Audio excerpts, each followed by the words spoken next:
Story 1. The Mirror Convoy. Marcus Chen had been hauling refrigerated goods across the Pacific Northwest for 17 years.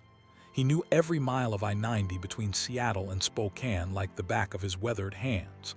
On the night of October 14, 2019, he was carrying a load of frozen seafood, running his usual route through the Cascade Mountains.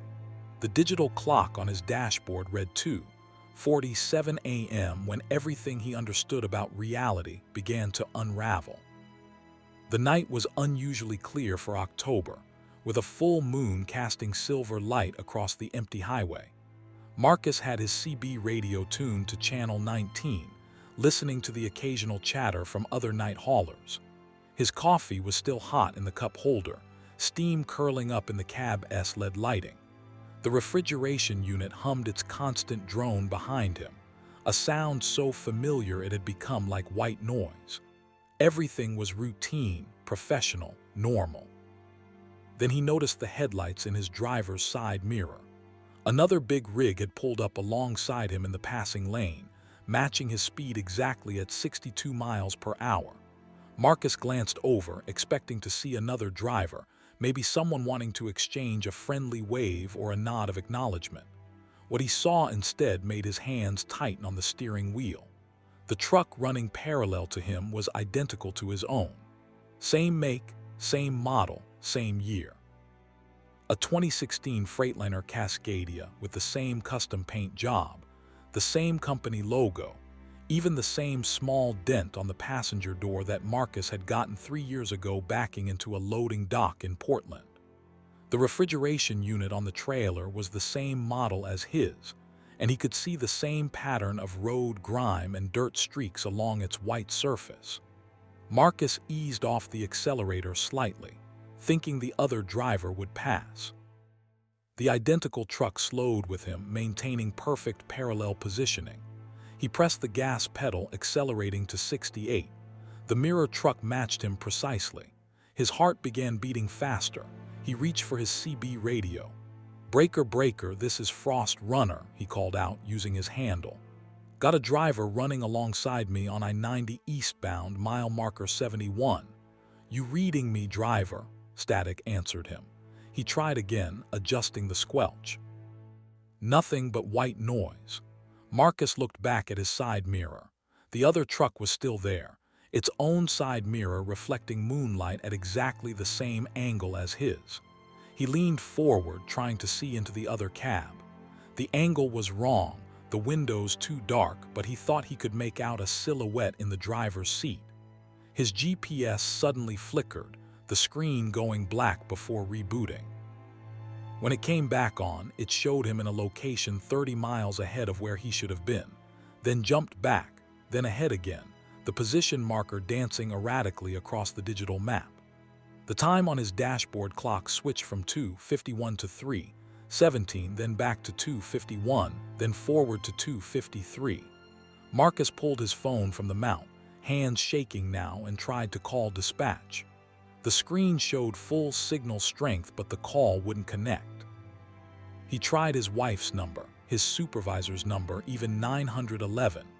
Each attempt met with dead silence, not even a ring or busy signal. The mirror truck remained alongside him, unwavering in its synchronization. Marcus could feel sweat beading on his forehead despite the cool cab temperature.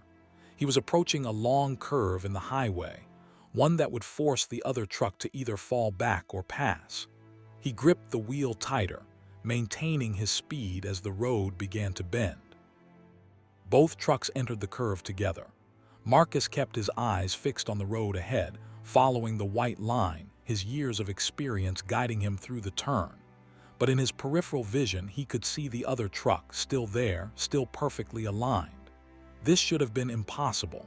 The curve was too tight for two vehicles to maintain parallel positions safely. As they exited the curve, Marcus made a decision. He would pull over, force this situation to end. He flipped on his turn signal and began easing toward the shoulder. The mirror truck's turn signal activated simultaneously. Both vehicles moved right in perfect unison. Marcus jerked the wheel back left, his trailer swaying slightly from the sudden movement. The other truck responded identically, its trailer swaying at the exact same angle. Panic was setting in now. Marcus's breathing came in short, rapid bursts. His professional composure, built over nearly 2 decades of long-haul driving, was crumbling. He slammed his hand on the horn, holding it down for a full 5 seconds. From the mirror truck came the exact same horn blast, starting and ending at the precise same moments, the sound overlapping so perfectly it seemed like only one horn was blaring. He tried the CB again. "This isn't funny," he shouted into the microphone. "Whoever you are, back off." His own voice came back through the speaker, delayed by a fraction of a second, creating a disturbing echo effect. "This isn't funny. Whoever you are, back off." The highway stretched ahead, empty except for the 2 identical trucks. Marcus realized he hadn't seen another vehicle, hadn't passed an exit, hadn't seen any road signs for the last 15 minutes. The mile markers were there, but they seemed wrong. He'd passed marker 73 3 times, or thought he had. His mind felt fuzzy, unable to hold on to the details. Then in his driver's side mirror, he saw movement in the other truck's cab. The silhouette was turning, looking toward him. Marcus felt his stomach drop. He forced himself to look directly at the other truck, leaning toward his window for a better view.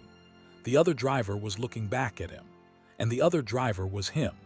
Same face, same graying beard, same company jacket, same scar on the left cheek from a bar fight 20 years ago. The other Marcus raised a hand slowly, placing it against his window. Marcus found his own hand moving independently, mirroring the gesture, pressing against his own window.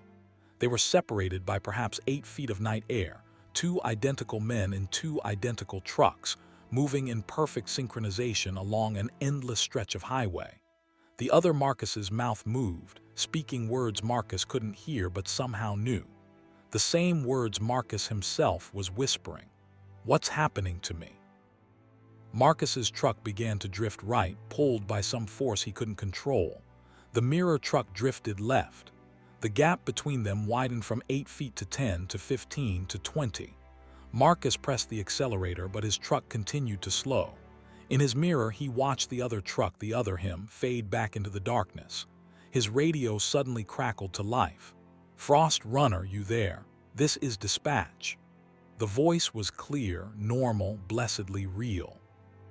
Marcus grabbed the microphone with a shaking hand. "Dispatch, yeah, I'm here, had some kind of I don't know what I had. You went dark for about 40 minutes, lost your GPS signal, everything okay? 40 minutes. Marcus looked at his dashboard clock, 3:31 a.m. He'd lost time, more time than he could account for.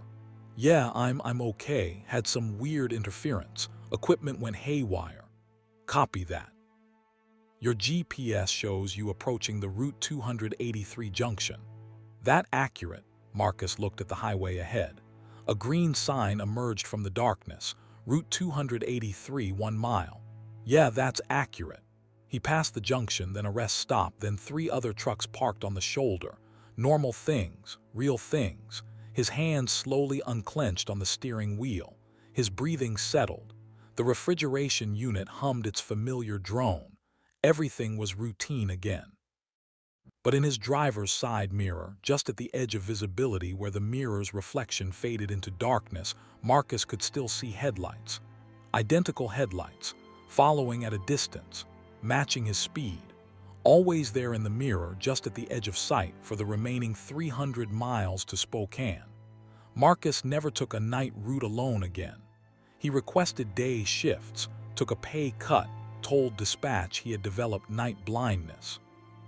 He never spoke about what happened on October 14th, not to his wife, not to other drivers, not to anyone. But sometimes, driving in daylight with other traffic around, he still checks his driver's side mirror compulsively. And sometimes, just for a fraction of a second, he swears he sees it there. The same truck, the same driver. The same moment, repeating endlessly somewhere in the reflection, waiting for him to return to the night roads where the mirror convoy still runs. Forever parallel, forever synchronized, forever trapped between mile markers that loop and repeat on a highway that never ends. Story 2. The HITCHHIKER AT Mile 257. Robert Bobby Caldwell had picked up exactly 3 hitchhikers in his 22 years of driving long-haul routes through the American Southwest. The first had been a college kid in 2003, stranded when his car broke down. The second was an elderly woman in 2009, trying to get to her daughter's hospital bedside. The third was a veteran in 2014, making his way back home to New Mexico. Each time, Bobby had broken company policy, but his conscience had won out over the rules. On the night of March 8, 2021, Bobby would pick up a 4th hitchhiker on Arizona State Route 77, and he would learn why some rules exist for reasons that have nothing to do with liability or insurance. The night was cold for March in Arizona, with temperatures dropping into the low 40s. Bobby was hauling construction equipment from Phoenix to Tucson, running behind schedule due to a delayed loading at the depot. His GPS showed 11:43 p.m. as he drove through the empty desert, his headlights cutting tunnels through the darkness. The landscape was barren scrubland, dotted with cacti and Joshua trees that cast strange shadows in the moonlight. At mile marker 257, his headlights illuminated a figure standing on the shoulder of the road. A woman, maybe in her 30s, wearing a light blue dress that seemed impractical for the desert cold. Her thumb was out in the universal gesture of hitching. Bobby's foot moved to the brake automatically. He fought with himself for a moment. It was late. He was alone. Company policy was clear. But the woman looked desperate, and the next town was 40 miles away. He pulled the rig to a stop, air brakes hissing, and rolled down the passenger window. The woman approached quickly, too quickly, and Bobby felt a small flutter of apprehension. Up close, he could see she was pale, her dark hair hanging limp around her shoulders. Her dress was thin, sleeveless, and she wore no jacket despite the cold. "Thank you for stopping," she said, her voice soft and oddly flat. "I need to get to Tucson." "That's where I'm headed," Bobby replied. "You okay? You stranded out here? My car broke down back there." She gestured vaguely behind her into the darkness. "I've been walking for hours." Bobby didn't see any car, any lights, any sign of a breakdown. Just empty road and empty desert, but the woman looked tired and he'd already stopped. "All right, climb in. You must be freezing." She opened the door and pulled herself up into the cab with surprising agility. As she settled into the passenger seat, Bobby noticed she wasn't shivering despite wearing only that thin dress. He cranked up the heat anyway and pulled back onto the highway. "I'm Bobby," he said, trying to be friendly. "What's your name?" "Sarah," she replied after a pause that lasted just a beat too long.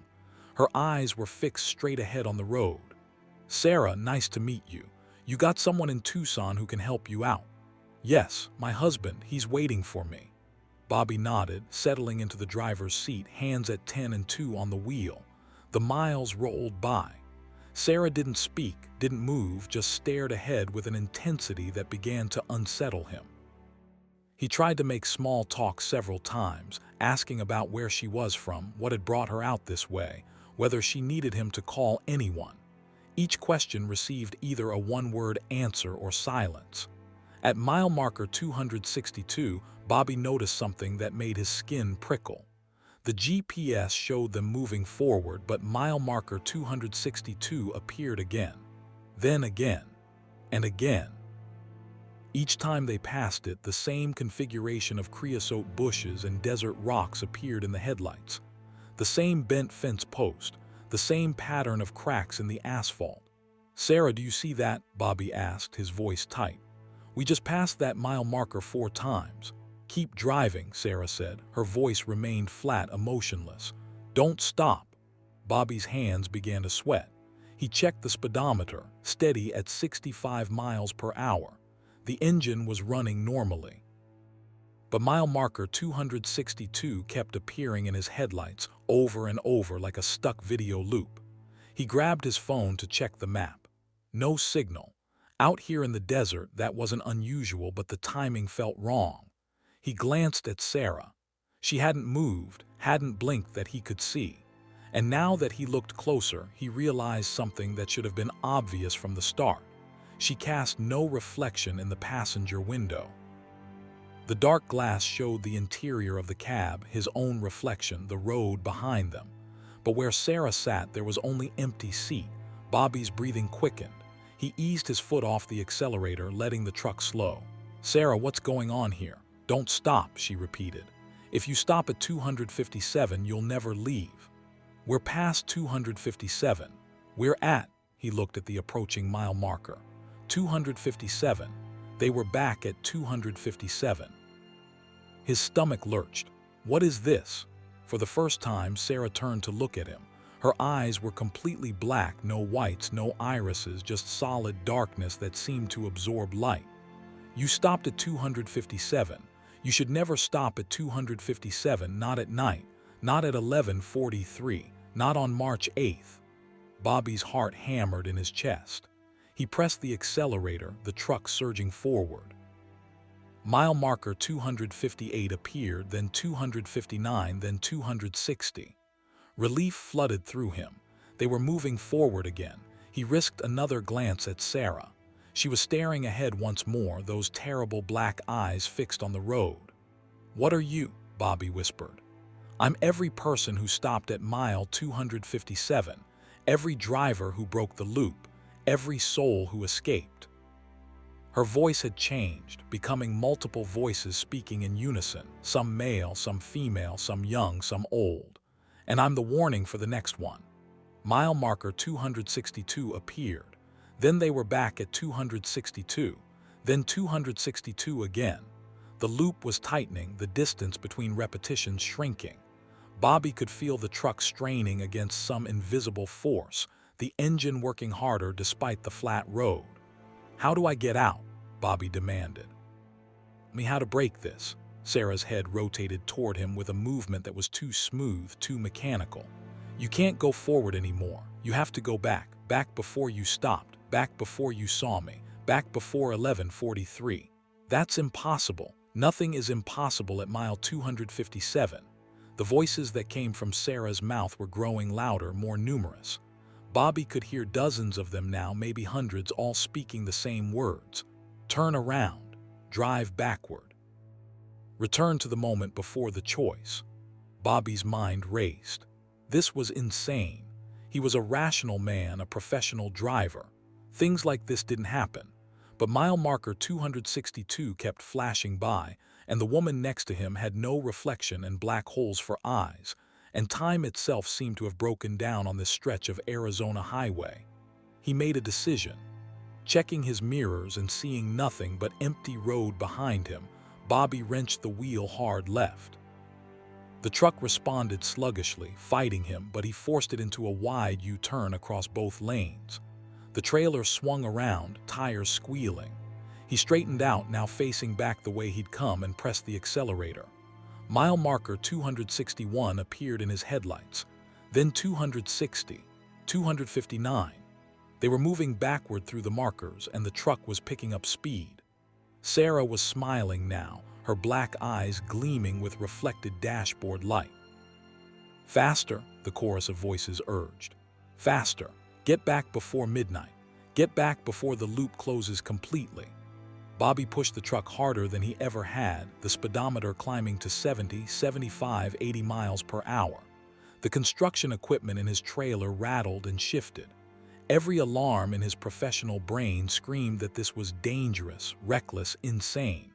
But the alternative was worse. The alternative was mile marker 262, repeating forever. Mile marker 258 flashed by, then 257. As they crossed 257, Bobby's dashboard clock flickered. 11:59 p.m., 11:58 p.m., 11:45 p.m., 11:43 p.m. Time was running backward. "Now stop," Sarah's voices commanded. "Stop exactly where you stopped before." Bobby slammed on the brakes. The truck shuddered, the air brakes screaming, the trailer jackknifing slightly before he brought it under control. They came to a complete stop exactly at mile marker 257. Bobby turned to face Sarah to demand answers to understand what had just happened. The passenger seat was empty, the door was closed. No indication anyone had ever been there. He reached over and touched the seat. It was cold, not warmed by any body heat. His phone buzzed. Signal had returned. A text from dispatch. ETA update. The timestamp showed 11:38 p.m. 5 minutes before he'd stopped to pick up the hitchhiker. Before any of this had started, Bobby sat in the idling truck, breathing hard, hands shaking. He looked at the road ahead, illuminated by his headlights. Empty asphalt, empty desert. Then, just at the edge of his light's reach, he saw her. Sarah standing on the shoulder, thumb out, wearing her light blue dress. But she was facing the other direction now, toward traffic coming from Tucson, waiting for the next driver. The next person who would make the choice to stop at mile marker 257 at 11:43 p.m. on March 8th. Bobby put the truck in gear and drove past her without slowing. In his side mirror, he watched her figure recede into the darkness. Just before she disappeared from view, he saw her turn to face his direction again, thumbs still out, ready to reset the loop for whoever came next. He reached Tucson at 1:47 a.m., exactly when his GPS had originally calculated he would arrive, as if the lost hours had never happened. He delivered his load, filed his paperwork, and said nothing to anyone about his experience. But he requested a route change the next day, refusing to ever drive State Route 77 at night again. Sometimes Bobby wakes from nightmares where he's still in the loop, passing mile marker 262 over and over, with Sarah in the passenger seat and hundreds of voices whispering from her mouth. And sometimes, when he's driving during the day and passes a hitchhiker, he sees them for just a moment with solid black eyes, and he knows they're waiting for someone to stop, waiting for someone to break the loop, waiting for someone to take their place in the endless repetition that begins at mile marker 257 at 11:43 p.m. on any March 8th, on any stretch of highway where the rules of reality grow thin and something hungry waits in the spaces between the miles. Story 3. The fuel stop that wasn't there. Daniel Martinez had been hauling livestock across the Midwest for 14 years, and he knew the locations of every truck stop, rest area, and fuel station between Kansas City and Des Moines. He had his regular spots, the places with the best coffee, the cleanest restrooms, the cheapest diesel. On the night of June 22, 2018, running low on fuel somewhere in northern Missouri, Daniel pulled into a truck stop that didn't exist and spent 3 hours trapped in a place that operated on rules he didn't understand. His fuel gauge had been hovering just above the red zone for the past 20 miles. Daniel cursed himself for poor planning. He'd been delayed at the loading dock in Kansas City, and in his hurry to make up time, he'd skipped his usual fuel stop. Now at 1:15 a.m. on a moonless night, his options were limited. According to his GPS, the next truck stop was 43 miles ahead and his truck was running on fumes. Then he saw it, a large green sign reflecting his headlights. Fuel Food Lodging next exit. Relief washed over him. This wasn't marked on his GPS, but sometimes the maps were out of date. New places opened, especially along I-35. He took the exit, following a narrow access road that curved through dense woods. The truck stop appeared after about a quarter mile, a large lot with perhaps a dozen parking spaces, 4 fuel pumps under bright fluorescent lights, and a small building that housed a convenience store and restaurant. 3 other trucks were parked in the lot, though Daniel couldn't make out their details in the darkness. He pulled up to one of the diesel pumps and shut off his engine. The silence that followed was absolute. No highway noise, no crickets, no wind. Just dead, empty quiet that made Daniel's ears ring. He climbed down from his cab, stretching his stiff back, and approached the fuel pump. It was an older model, the kind he remembered from the early 2000s with a mechanical number display instead of a digital screen. No credit card reader, just a handwritten sign, "Pay inside." Daniel walked toward the building. The fluorescent lights overhead hummed with a frequency that seemed just slightly off, creating a subtle feeling of dissonance. Through the store's large windows, he could see rows of shelves stocked with snacks and drinks, but no movement, no people. The open sign glowed red in the door. He pushed the door open. A bell chimed, the sound echoing strangely in the space.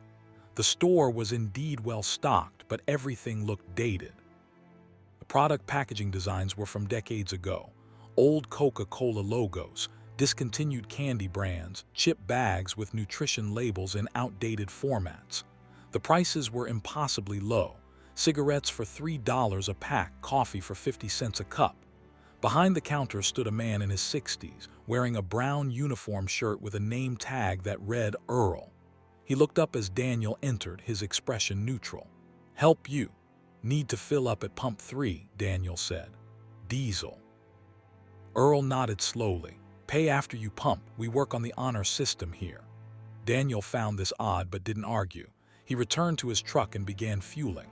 The pump worked slowly, the numbers on the mechanical display clicking upward with deliberate precision. As his tank filled, Daniel looked around the lot. The 3 other trucks were still there, but they looked wrong. Old models, makes and styles he hadn't seen in years. A 1970s Peterbilt, an early 1980s Kenworth, a vintage Mack that could have been from the 1960s. The fuel pump clicked off at exactly 50 gallons. Daniel replaced the nozzle and headed back inside to pay. Earl was still behind the counter, standing in exactly the same position as if he hadn't moved at all. 50 gallons, Daniel said. "What's the damage?" Earl consulted a notebook on the counter, running his finger down a column of numbers. 50 gallons at 90 cents per gallon, $45. Daniel blinked. 90 cents? That can't be right. Diesel is over $3 a gallon. "Not here," Earl said, his face expressionless. 90 cents, that's the price. Something in Earl's tone suggested this wasn't open for discussion. Daniel pulled out his wallet and extracted $45 in cash. As he handed over the bills, he noticed Earl's hands. They were weathered and worn, but the wear pattern was strange, as if he'd been doing the exact same motions for so long that specific spots had calloused while others remained smooth. "You might want to grab coffee and rest before you head out," Earl suggested. "Long road ahead." "I'm already behind schedule," Daniel replied. "Need to push through to Des Moines." "Des Moines," Earl repeated as if testing the word. "That where you're headed, Des Moines, Iowa." "Yeah, delivering livestock." "Got a load of cattle in the trailer." Earl's expression didn't change, but something flickered in his eyes. "You checked on them recently?" "The cattle?" Daniel frowned. This was an odd question, but it triggered a small worry. He'd been so focused on fuel that he hadn't done a welfare check on the animals in the past hour. "I'll check them before I leave." "You do that," Earl said. "Animals can be sensitive. They know things, feel things we don't." The comment sent an inexplicable chill down Daniel's spine. He thanked Earl and walked quickly back outside, heading for his trailer. He opened the access panel and shined his flashlight inside. The cattle were agitated, more than he'd ever seen.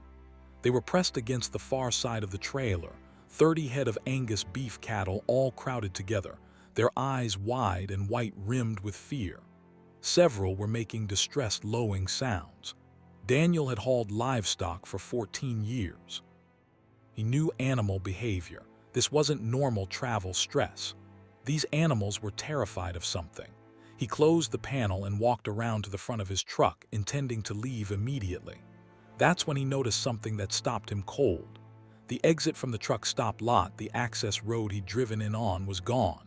Where the road had been, there was now only dense forest, trees packed so tightly together that no vehicle could pass between them. Daniel spun around, his heart rate spiking. The entrance road had to be on the other side. He jogged across the lot, searching the perimeter, but there was no road, No exit, just the parking lot, the fuel pumps, the building, and the impenetrable wall of trees surrounding everything like a prison.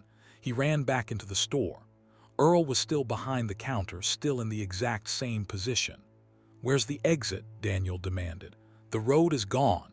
"Road's there," Earl said calmly. "Just not yet." "What does that mean?" "I need to leave. I have a delivery." "You'll leave when it's time, when you've paid what's owed." "I paid for the fuel, $45. Earl shook his head slowly. "That's not the price I'm talking about. Different kind of payment here." Daniel backed away from the counter, his mind racing. This was impossible. Roads didn't disappear. Truck stops didn't trap people. He pulled out his phone to call for help. No signal. He tried his CB radio back in the truck. Just static, no matter which channel he selected. He was trapped. For the next hour, Daniel tried everything. He attempted to drive his truck toward the tree line, thinking maybe he could push through, but the trees were too dense and his trailer too wide. He tried walking into the woods, but after 20 feet, he'd emerge back into the parking lot from a different direction, as if the space looped back on itself. He screamed for help, honked his horn, flashed his lights. Nothing changed. Finally, exhausted and desperate, he went back into the store. Earl was waiting, patient as stone. "What do you want from me?" Daniel asked, his voice cracking with fear and frustration. "Everyone who stops here owes something," Earl said. "The payment's different for everyone. Sometimes it's time, sometimes it's a choice, sometimes it's a memory." "I don't understand." Earl gestured to a coffee pot on a burner behind the counter.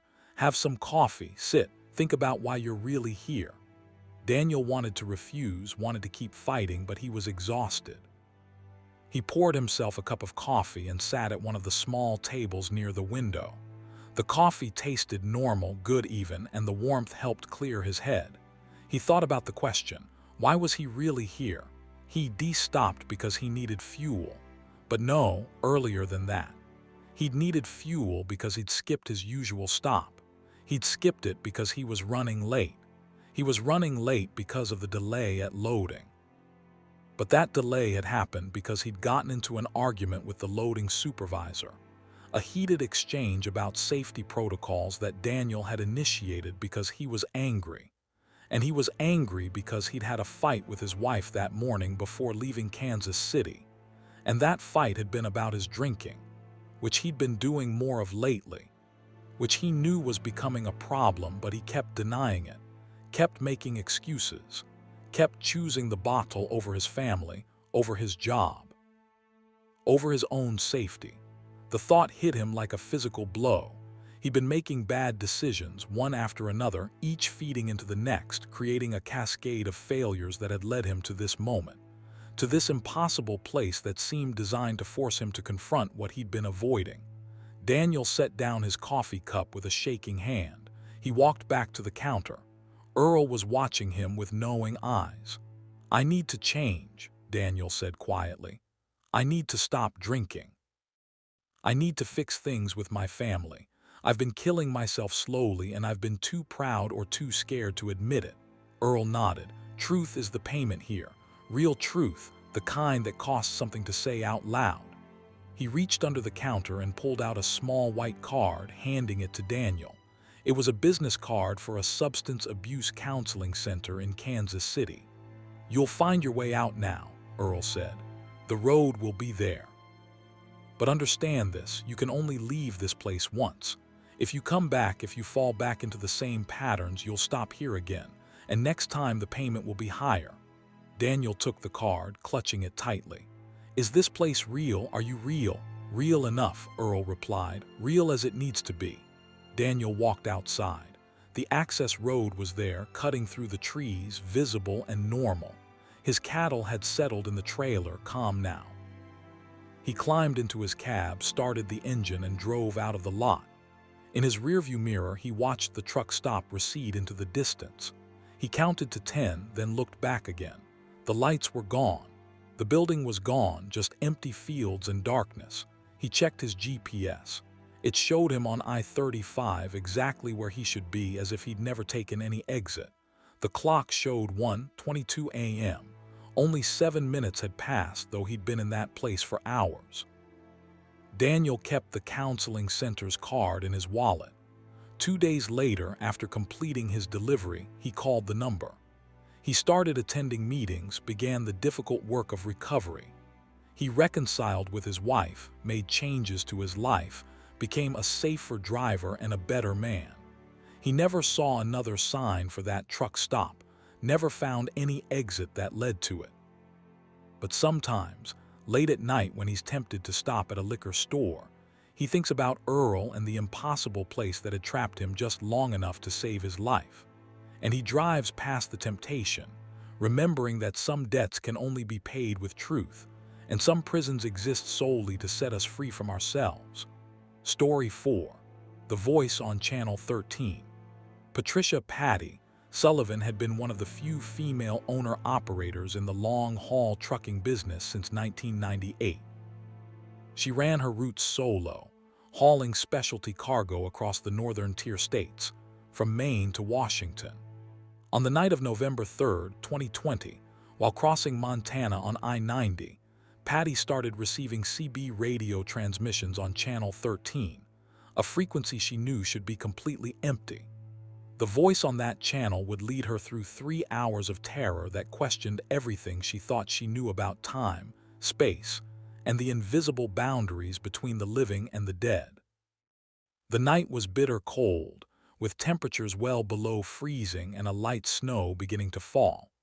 Patty was hauling medical equipment from Billings to Missoula, running through empty Montana darkness at 11:37 p.m. Her CB was tuned to Channel 19, the standard trucker frequency, but traffic was light.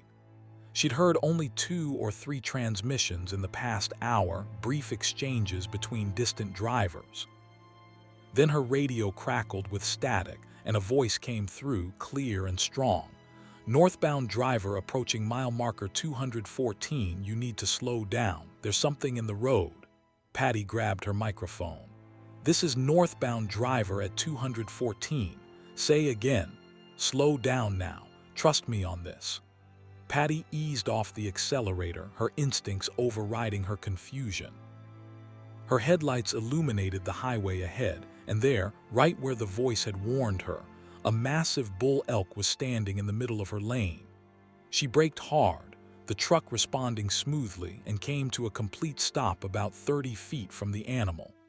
The elk turned its head to look at her, its eyes reflecting red in her lights, then slowly walked off the highway into the darkness. Patty's heart was pounding. At her previous speed, she would have hit that animal, possibly causing a crash that could have killed her. She picked up her microphone again.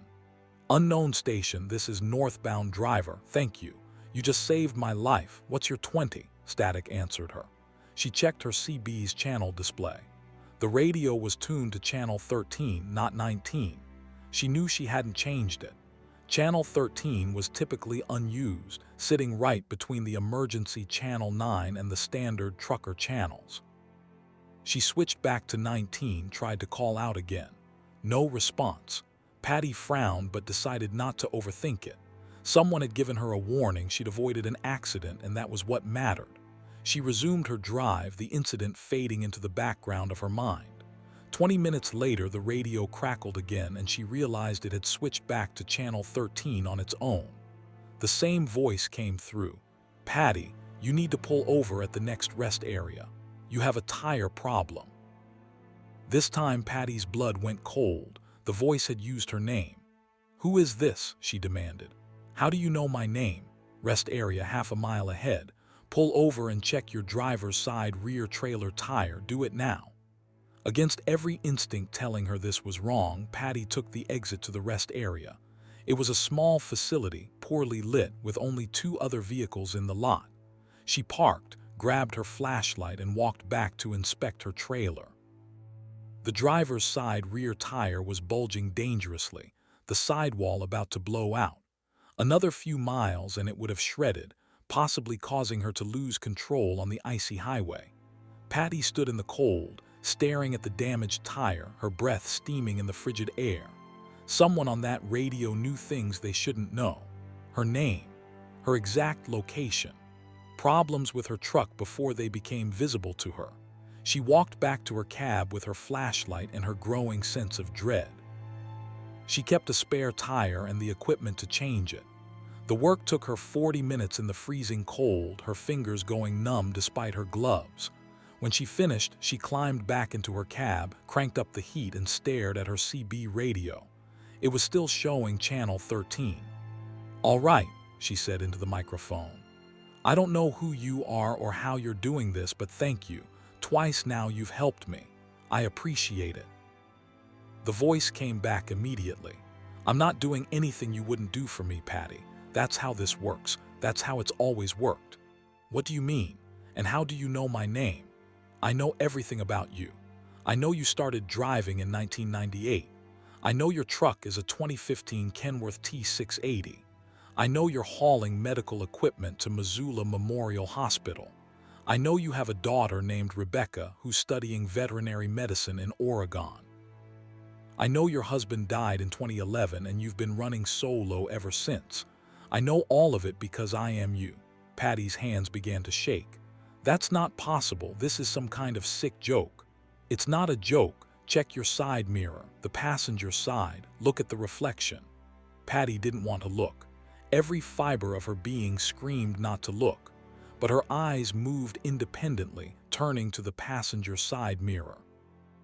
In the reflection, she could see her own truck lit by the rest area lights, but she could also see something else overlaid like a double exposure in a photograph. Another truck in the same position but damaged.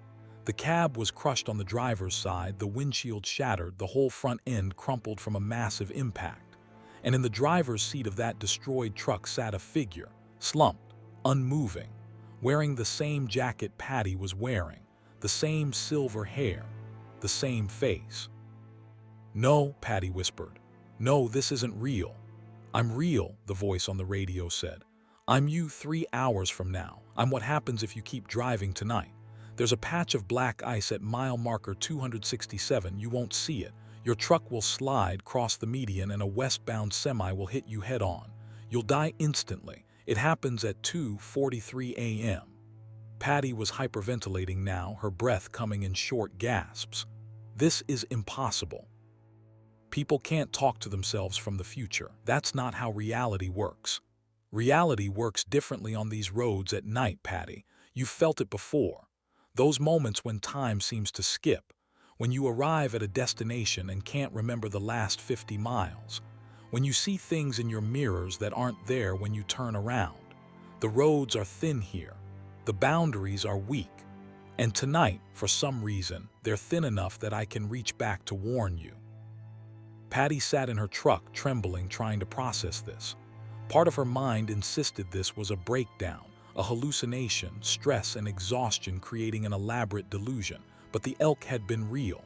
The damaged tire had been real, and the image in her mirror, that crushed truck with her own dead body inside, felt sickeningly real. "What am I supposed to do?" she asked. "If I don't keep driving, I don't make my delivery. I'll lose the contract. I need this job." "The job doesn't matter if you're dead. Stay at this rest area. Wait until morning. Leave at sunrise. The ice will have melted by then. You'll make your delivery a few hours late, but you'll be alive." "And if I keep going?" Silence stretched for a long moment. Then I'm talking to myself for nothing. Then you become me. Dead at mile marker 267 at 2:43 a.m. And maybe, if the boundaries are thin enough, you'll find yourself reaching back to this moment, trying to warn yourself, hoping that this time you'll listen. The implications of that statement hit Patty like a physical blow. How many times had this already happened? How many iterations of herself had died at mile marker 267, only to reach back and try to prevent it? Was she in a loop, an endless cycle of death and warning? "Has this happened before?" she asked. "Have you warned me before?" "I don't know," the voice admitted. "I only remember this timeline, but yes, it feels familiar, like I've done this before, like I've always been doing this." Patty made a decision. She wasn't going to become another iteration of this nightmare. "All right, I'm staying. I'll wait until morning." "Thank you," the voice said, and Patty could hear relief, genuine and deep. "Thank you for listening. Will you still be there in the morning?" "I don't know." I don't know what happens to me when you make a different choice. Maybe I stop existing. Maybe I become a different version of myself. Maybe I just fade away, but that's okay. That's better than the alternative. Patty wanted to ask more questions, wanted to understand the mechanism behind this impossible communication. But the radio went silent, and when she checked the channel display, it had switched back to 19. She tried switching manually to 13, tried calling out to the voice. Nothing but static.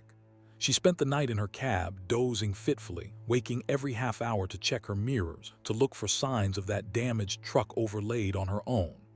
As the sky began to lighten around 6:15 a.m., she started her engine and pulled back onto I-90.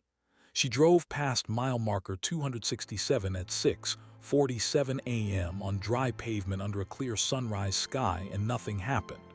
No ice, no crash, just another mile of Montana highway. She delivered her cargo to Missoula at 9:30 a.m., 3 hours late. And yes, she lost the contract with that hospital. But she was alive. She called her daughter that afternoon just to hear Rebecca's voice, just to remind herself what she was living for. Patty never received another transmission on Channel 13, but she never forgot the voice, her voice, calling back through time or space or whatever thin boundary had allowed that impossible conversation. And she never, ever ignored her instincts on the road again, because she knew now that somewhere in the spaces between the miles, in the gaps between what is and what could be, other versions of herself were driving, dying, warning, trying desperately to break the loops and save the lives they'd already lost. She retired from long-haul trucking 2 years later, selling her rig and taking a job dispatching for a local freight company. She told people she was getting too old for the road, that she wanted to spend more time with family. But the truth was simpler and more terrifying.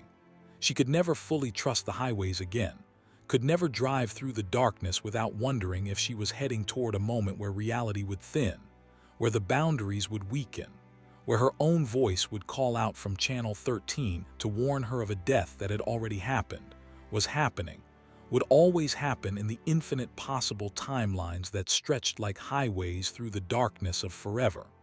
Story 5. The last exit before nowhere. Thomas Reeves had been hauling freight across the American heartland for 19 years, specializing in overnight routes through sparsely populated areas of Nebraska, Kansas, and South Dakota.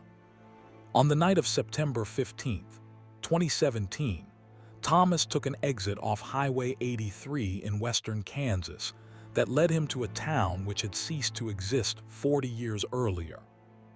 For 6 hours, he would be trapped in a place where the past and present overlapped, where time had stopped moving forward, and where the residents were waiting for something that Thomas desperately hoped would never arrive. The dashboard clock showed 12:53 a.m. when Thomas saw the exit sign, Ashwood 2 miles. He frowned, trying to recall if he knew the town. Highway 83 was one of his regular routes, and he prided himself on knowing every small town and crossroads. Ashwood didn't ring any bells, but his fuel gauge was showing low, and his GPS indicated no other services for 53 miles. He took the exit. The off-ramp curved through flat grassland, the kind of endless prairie that characterized this part of Kansas. The pavement was old, cracked, with weeds growing through the asphalt. After 2 miles, Thomas crested a small rise and saw Ashwood spread before him in a shallow valley. The town looked like it belonged in a different era. The main street was lined with buildings from the 1950s and 60s. A diner with chrome trim and a neon sign, a movie theater with an old-fashioned marquee, a hardware store with hand-painted lettering on the window, a gas station with rounded pumps that predated digital displays. Street lamps cast pools of yellow light, and American flags hung motionless from several storefronts despite a breeze that Thomas could feel through his open window. What made the scene deeply unsettling was that everything looked new, not restored or preserved, but actually new, as if the town had been built yesterday but designed to look like 1975. The paint wasn't faded. The chrome wasn't tarnished. The neon didn't flicker. It was perfect, pristine, and wrong in a way that made Thomas's instincts scream danger. But he needed fuel, and the gas station looked open. He drove slowly down Main Street, his truck the only moving vehicle. There were cars parked along the street, all of them vintage models from the 70s, all in perfect condition. Through the diner's windows, he could see people sitting in the booths, but they weren't moving, frozen in mid-conversation, mid-bite, mid-gesture. Thomas pulled into the gas station, his heart hammering. This was beyond strange. This was impossible. He considered backing out, leaving immediately, but his fuel gauge was nearly on empty now. He wouldn't make it 50 miles to the next station. As soon as he shut off his engine, the world changed. The frozen people in the diner began moving again. The gas station attendant, a young man in a pressed uniform, walked out from the building with a smile. The movie theater marquee flickered to life, displaying now playing Jaws. "Evening, friend," the attendant said, his voice cheerful. "Fill her up." Thomas climbed down from his cab slowly, his hand near the pocket where he kept his knife. "Yeah, diesel, fill it up." "Sure thing. Beautiful truck you got here." Don't see these modern rigs much. The way he said modern rigs sent a chill through Thomas. "What year is this?" he asked, testing. The attendant laughed. "Strange question. It's 1975, September 15th to be exact. Been a slow night, but we're always here for travelers." Thomas felt his reality tilting. "Son, it's not 1975, it's 2017. The attendant's smile didn't waver, but something changed in his eyes. A flicker of something, fear or sadness. "Is it now?" "Well, time works different in Ashwood. We're waiting, you see. Can't move forward until it arrives." "Until what arrives?" The attendant began pumping diesel, the old mechanical pump clicking rhythmically. "We don't rightly know. Just that something's coming, been coming for as long as we can remember, and we have to wait here until it does. This town, these people, were all waiting." Thomas looked around the street. More people had appeared, emerging from buildings, walking along the sidewalks. All dressed in 1970s fashion, all moving with a strange, deliberate quality, as if they were actors who'd rehearsed their movements countless times. "How long have you been waiting?" "Forever," the attendant replied simply. "Since the moment we stopped. Since time decided to hold its breath in Ashwood." The pump clicked off. "That'll be $11.50. Thomas paid with a 20 from his wallet, modern currency that the attendant accepted without comment, making change from an old cash box. Thomas took the bills, noticing they were dated 1974 and earlier. "You should leave now," the attendant said quietly. "Before midnight." "It's already past midnight. It's almost 1 a.m. "Not here. Here it's always 11:47 p.m. on September 15th, 1975. But when the clock strikes midnight, Ashwood changes. You don't want to be here for that." Thomas climbed back into his truck, started the engine, and prepared to leave. But when he looked toward the exit road he'd come in on, it was gone. Where the street had led out of town, there was now a solid wall of darkness, not trees or fields, but pure nothing, an absence so complete it seemed to absorb light. He grabbed his CB radio. "This is Thomas Reeves, calling any station. I'm in Ashwood, Kansas, off Highway 83. Can anyone hear me?" Static. He tried his cell phone. No signal, not even emergency calls. Thomas drove around the town's perimeter, searching for any exit. But Ashwood was an island now, surrounded by that wall of nothingness. Every street that should have led out simply ended at the dark boundary. He parked on Main Street and walked into the diner, needing answers. Inside, the customers sat in their booths, eating food from plates that never seemed to empty, drinking from cups that never drained. A waitress approached him, her smile pleasant but her eyes empty. "Sit anywhere, hun. Coffee." "I need to leave this town. How do I get out?" "Same way you came in, I expect." "The road is gone. There's just darkness." The waitress's smile didn't change. "Well, that happens sometimes. You'll have to wait for the road to come back. Might want some pie while you wait. Apples fresh." Thomas sat at the counter, trying to calm his racing thoughts. Around him, The diner's customers conducted quiet conversations, the same words repeating every few minutes. A couple in the corner booth arguing about whether to see Jaws at the theater. A lone man reading a newspaper dated September 15, 1975, the headline about Gerald Ford. Children at a table coloring with crayons, creating the same picture over and over. The clock on the diner wall showed 11:47. Thomas watched it for 10 minutes, but the time didn't advance. Stuck, everything stuck. An old man sitting next to Thomas at the counter leaned over. "You're not from the Loop," he said quietly. "You're from outside." "Yes, I'm from 2017. I need to get back." "We all need to get back," the old man said. "Been needing to for 42 years, but we can't leave. The moment won't pass." "What happened here? Why did time stop?" The old man's face grew somber. "There was an accident. September 15, 1975. A truck carrying chemicals crashed just outside town. Everyone was told to evacuate, but we waited too long, stayed in our homes thinking it would be okay. The cloud came at 11:47 p.m. Killed the whole town in minutes, but somehow we didn't move on. We got stuck in the last moment before death. This place, it's not really Ashwood, it's the ghost of it, the memory of it, and we're waiting for time to finish what it started." Thomas felt his stomach drop. "You're all dead, and not dead, stuck between. When the clock strikes midnight, when that moment finally passes, we'll move on, but it never does, it just resets over and over." As if responding to his words, the diner clock jumped. 11:48, then after another pause, 11:49. Time was advancing, something it apparently rarely did. The people in the diner began to notice. Conversations stopped. Heads turned toward the clock. The waitress stood frozen, coffee pot in hand, watching the clock with an expression of mingled hope and terror. 11:50, 11:51, 11:52. The old man gripped Thomas's arm. "It's because of you, outside time came into the loop. You're breaking it, moving it forward. What happens at midnight? We find out if there's anything after this, if we can finally leave." 11:55, 11:56.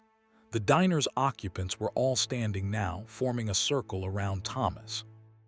Not threatening but desperate, pleading with their eyes. Thomas understood. They needed him to stay to see this through, to be the catalyst that would finally break the loop. But staying meant he might become trapped with them, caught in whatever transition was about to occur. 11:58, 11:59. The lights in the diner began to flicker. Outside, Thomas could see the darkness receding, the wall pulling back. The exit road was reappearing, faintly visible, beckoning. He had seconds to make a choice. Stay and help these trapped souls reach midnight, or run for the exit while it was still there. Thomas made his decision. He ran. He burst through the diner door and sprinted to his truck, firing up the engine. The exit road was solidifying, becoming more real. He gunned the accelerator, his truck roaring down Main Street toward the escape route. Behind him, through his mirrors, he saw the diner clock hit 12:00. The entire town erupted in light. Not explosion, but illumination, as if every building, every person, every object suddenly became pure radiance. Thomas caught a glimpse of the people from the diner, their forms dissolving into that light, their faces showing relief, gratitude, release. Then his truck crossed the town boundary, hit the exit road, and Ashwood vanished. Just gone. Thomas's headlights showed only empty prairie, the main highway visible a quarter-mile ahead. He pulled onto Highway 83, his hands shaking so badly he could barely steer. His dashboard clock showed 1:17 a.m. Only 24 minutes had passed since he'd taken the exit, though he'd spent what felt like hours in that place. His fuel gauge showed full, confirming that at least part of his experience had been real. Thomas pulled over at the next rest stop and researched Ashwood on his phone. The town had existed once, exactly where he'd found it. But it had been evacuated and abandoned in 1975 after a chemical spill. According to records, all residents had been safely relocated. No deaths, no tragedy, but Thomas knew better. He'd seen the truth that records didn't capture. A whole town had died that night, trapped in the moment before their end, repeating it for 42 years until an outside force had finally let them move forward. He never took that exit again. Years later, he checked. There was no exit at that location anymore, no sign, no off-ramp. Just continuous highway cutting through empty prairie. Ashwood had moved on, taken its final exit, and left the world of the living behind. But sometimes, when Thomas drives through Kansas at night and sees small town lights in the distance, he wonders which of them are real and which are loops, places trapped in their own moments, waiting for someone to break the cycle and let time finally, mercifully, move forward into whatever darkness or light waits beyond midnight. Story 6. The Passenger Who Leave. Vincent "Vinny" Kowalski had been driving cross-country routes for 12 years, primarily hauling electronics between California and the East Coast. He'd always driven solo, never picked up hitchhikers, never made friends with lot lizards or truck stop regulars. Vinny preferred solitude. On the night of April 7, 2019, somewhere on I-80 through Nevada, Vinny's truck gained a passenger he never invited in. For 800 miles, he would share his cab with something that wore a human face, but operated on rules that had nothing to do with biology or physics, and everything to do with death that transcended mortal understanding. The night was clear and cold, the Nevada desert spreading out endlessly on both sides of the interstate. Vinny was making good time, his load of computer components riding smooth in the trailer.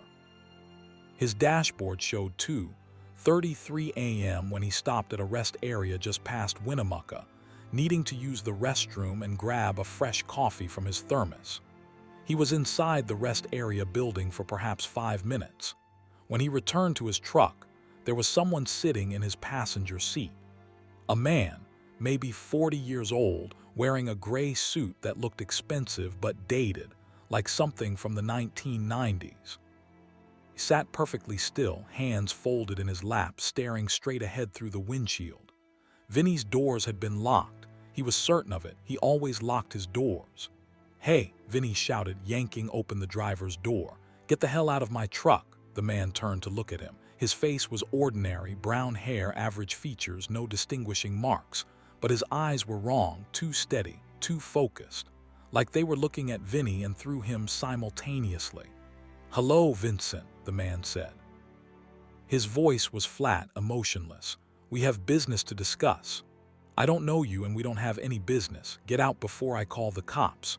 "You can't call anyone and I can't leave until our transaction is complete." Vinny reached for his phone. The man was right.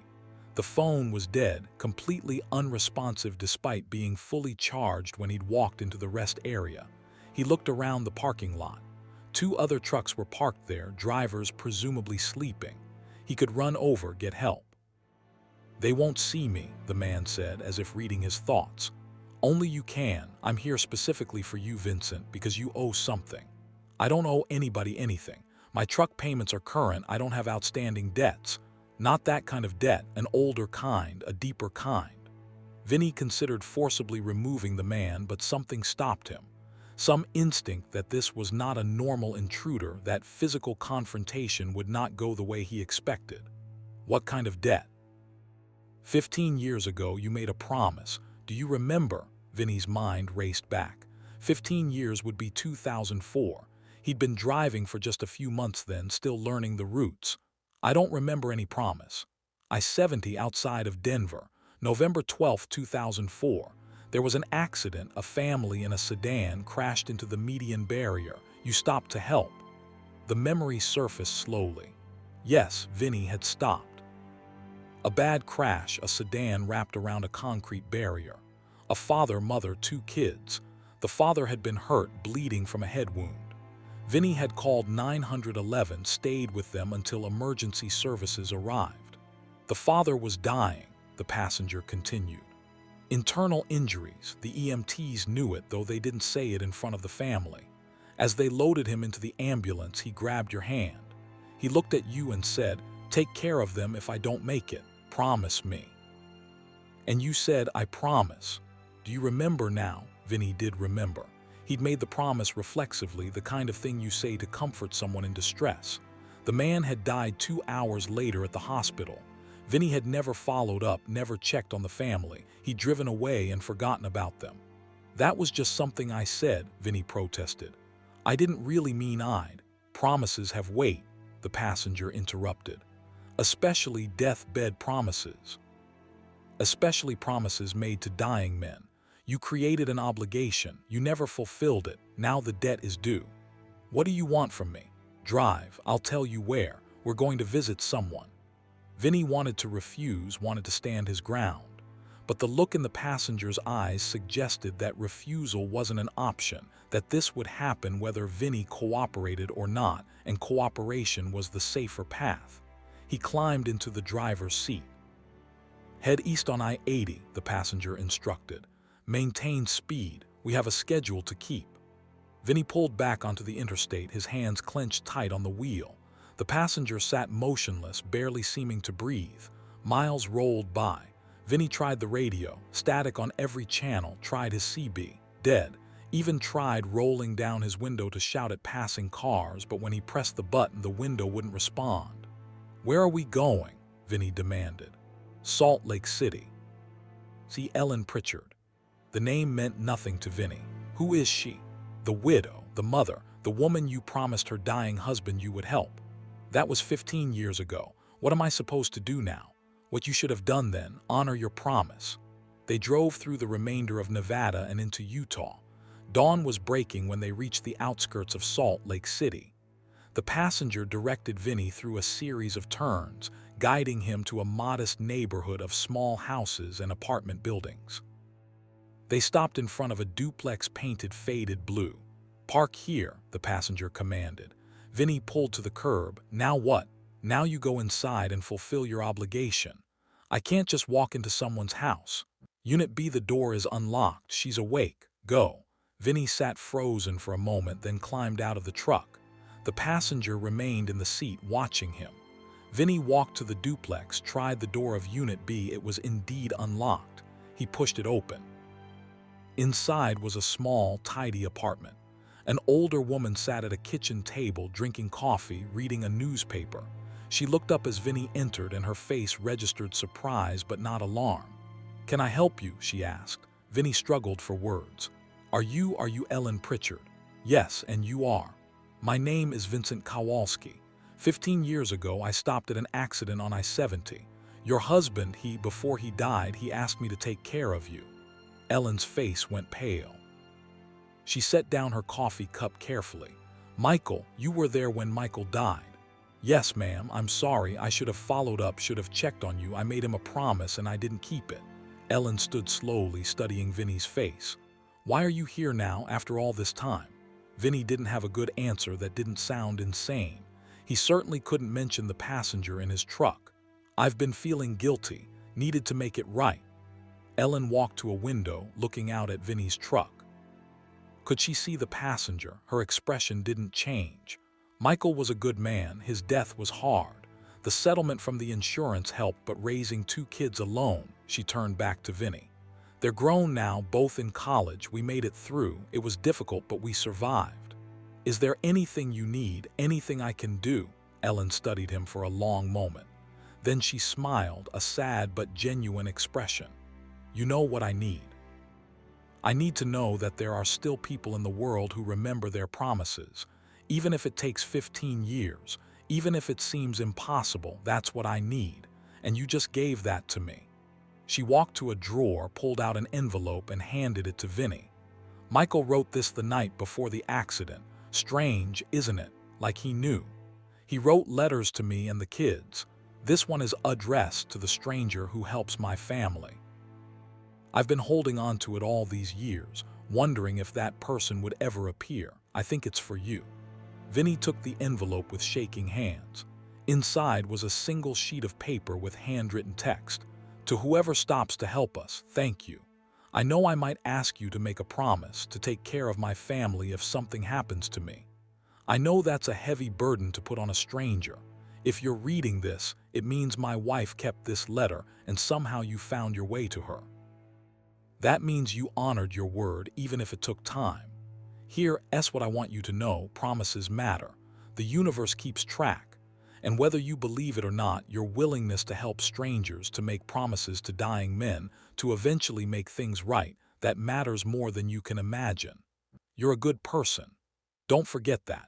And don't forget that every interaction, every promise, every small kindness creates ripples that spread farther than we can see. Thank you for being someone who stops to help. Thank you for remembering. Michael Pritchard. Vinny felt tears stinging his eyes. He folded the letter carefully and put it back in the envelope. Thank you, he managed to say. Thank you for keeping this. He left the apartment and returned to his truck. The passenger was gone. The seat was empty, the cab normal. Vinny's phone powered on immediately, showing dozens of missed calls from his dispatcher. His CB radio crackled to life with normal traffic. Everything was back to normal, except Vinny wasn't normal anymore. He drove the remaining distance to his delivery point in Pennsylvania, made his drop and started the return journey. But now he paid attention. When he saw someone broken down on the roadside, he stopped to help. When he met people in truck stops who were struggling, he offered assistance. He kept a copy of Michael Pritchard's letter in his wallet, reading it whenever he was tempted to drive past someone in need. He never saw the passenger again. But sometimes, late at night on empty highways, Vinny thinks about promises and debts, about the obligations we create with our words, about the weight those promises carry even when we forget we made them. He thinks about the strange forces that track such things, that collect what's owed, that hold us accountable for the commitments we make to dying strangers on cold November nights. And he stops. Every time. He makes promises carefully now, and he keeps them. Because he knows that somewhere in the spaces between the living and the dead, in the ledgers that track our debts and credits, someone is always watching. Someone is always keeping score. And eventually, one way or another, the passenger comes to collect what's owed. Story 7. The Endless Parking Lot. James Tucker had spent 18 years hauling automotive parts between Detroit and assembly plants scattered across the Midwest. He knew every truck stop, every overnight lot, every place to safely park and rest. On the night of February 19, 2020, James pulled into what he thought was a familiar truck stop outside Gary, Indiana. He would spend the next 12 hours trapped in a parking lot that expanded every time he tried to reach its edges, surrounded by trucks whose drivers had been parked there far longer than any human lifetime, all waiting for a dawn that would never come. The weather was brutal that night, freezing rain mixed with sleet, visibility dropping to nearly zero. James had been fighting the conditions for 3 hours, his windshield wipers barely keeping up with the ice accumulation. When he saw the familiar sign for the Flying J truck stop at exit 12, relief flooded through him. He took the exit, followed the access road, and pulled into the massive lot. The truck stop was crowded, more crowded than James had ever seen it.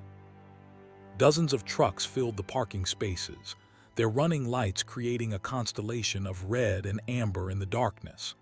James navigated through the rows, searching for an empty spot. The lot seemed to go on forever, row after row of parked semis. Finally, near what he thought was the back section, he found an empty space and backed in. He shut off his engine, the sudden silence broken only by the patter of freezing rain on his cab.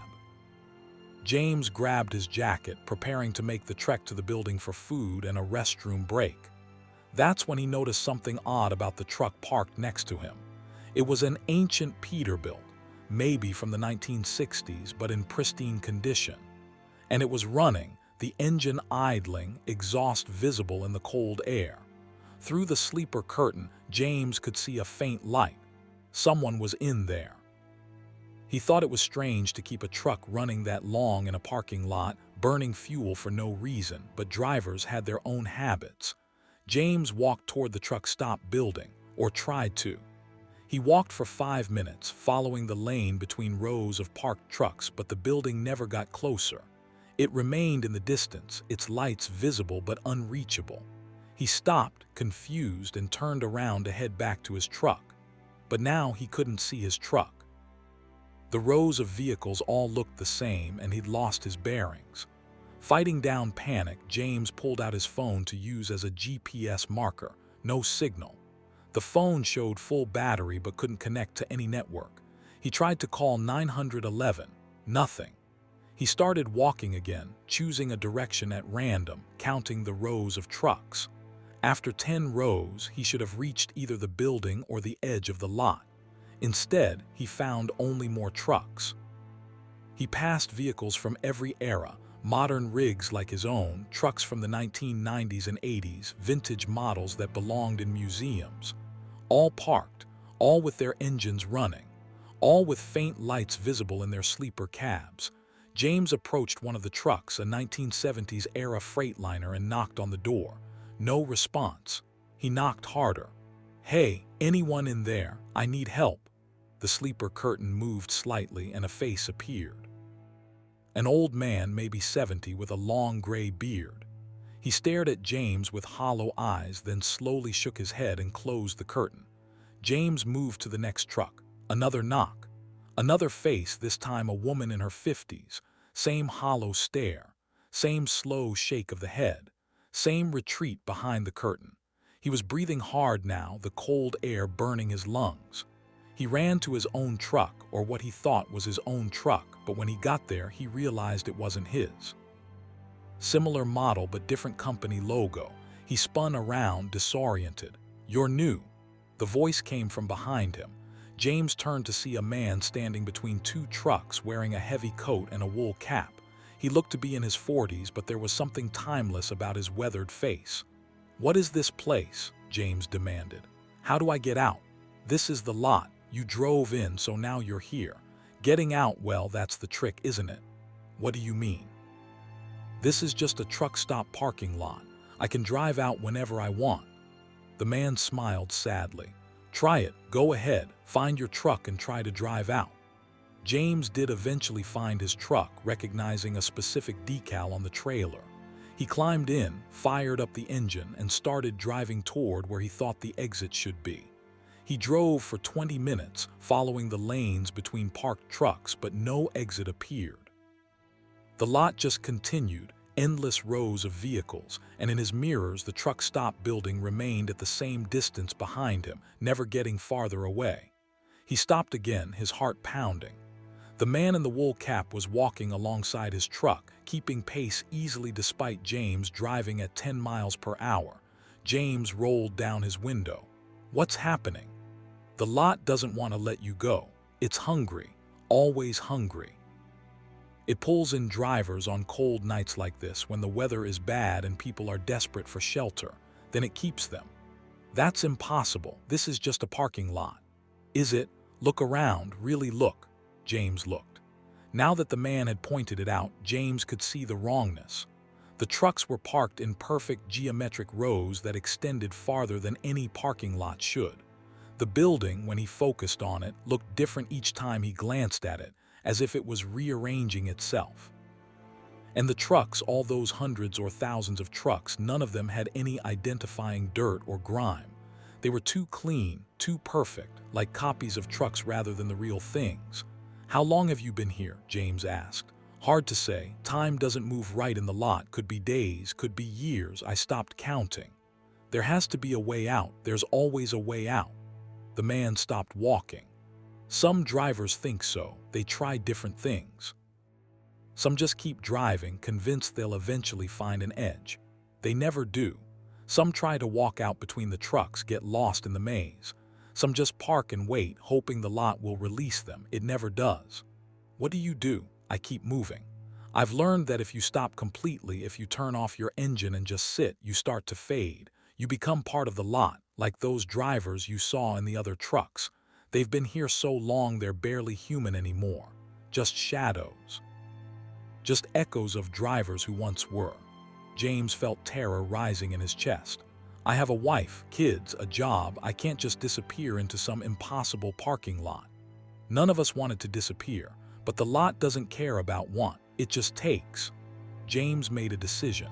If driving forward didn't work, maybe driving differently would. He put his truck in reverse and started backing up, moving against the natural flow of the traffic lanes. The man in the wool cap watched with interest. "Haven't seen someone try that before," he called out. "Might work, might not." James backed up for 10 minutes, carefully navigating between parked vehicles. The lot seemed to resist, the spaces between trucks narrowing, forcing him to make increasingly tight maneuvers. But something was changing. The building behind him was getting larger, closer. He was approaching it in reverse. Then his truck struck something. Not hard, just a bump. James looked in his mirrors. There, behind his trailer, was a curb. A boundary. Beyond it, the access road leading to the highway. The real highway with real cars passing under real streetlights. James shifted into drive and pulled forward slightly, then backed up again, this time over the curb. His truck jolted as the tires hit the access road.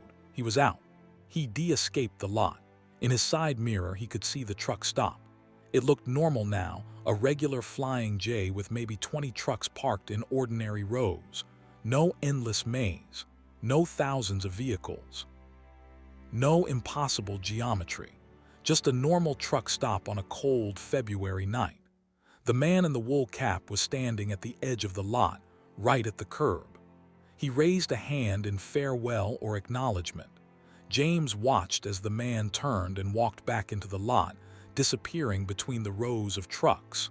James drove away, his hands shaking so badly he could barely steer. He pulled into another truck stop 40 miles down the highway, one he'd never used before, and sat in his cab for an hour, breathing, trying to process what had happened. When he finally looked at his phone, he saw he'd missed 23 calls from his dispatcher. The timestamp showed 8:47 a.m. He'd entered that parking lot at 11:15 p.m. Nearly 10 hours had passed, though it had felt like maybe 90 minutes. James filed a report with his company claiming equipment trouble.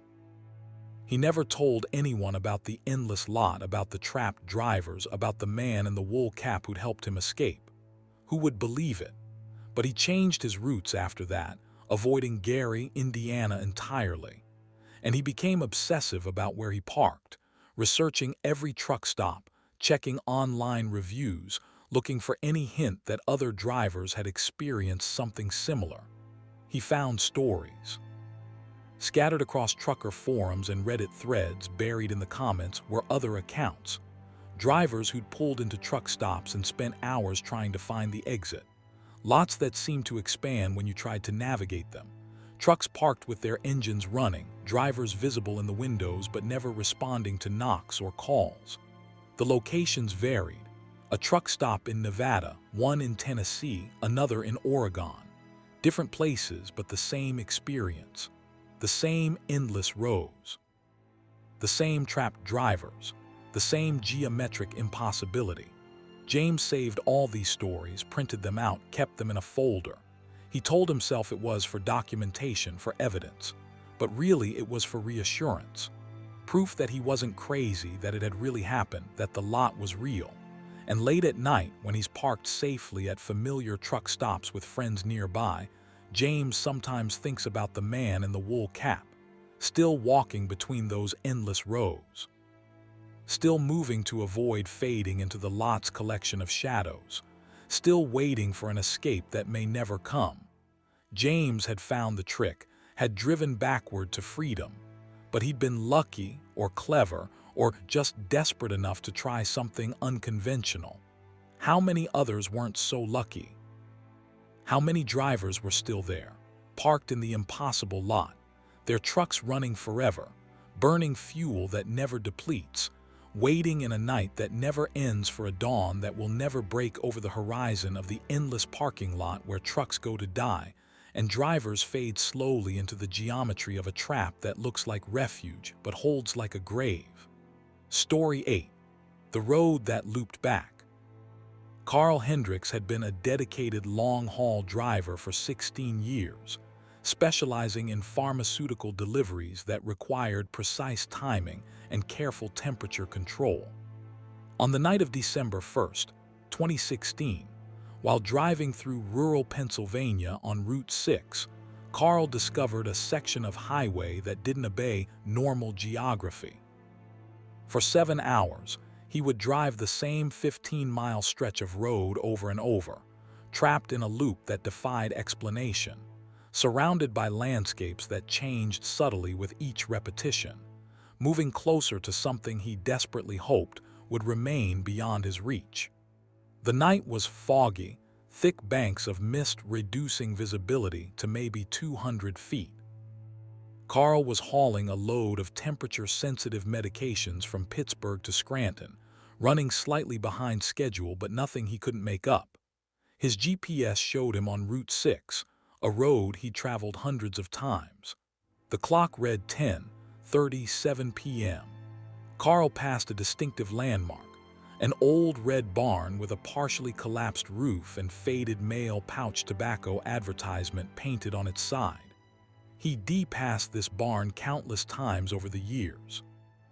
It was a familiar sight, comforting in its permanence.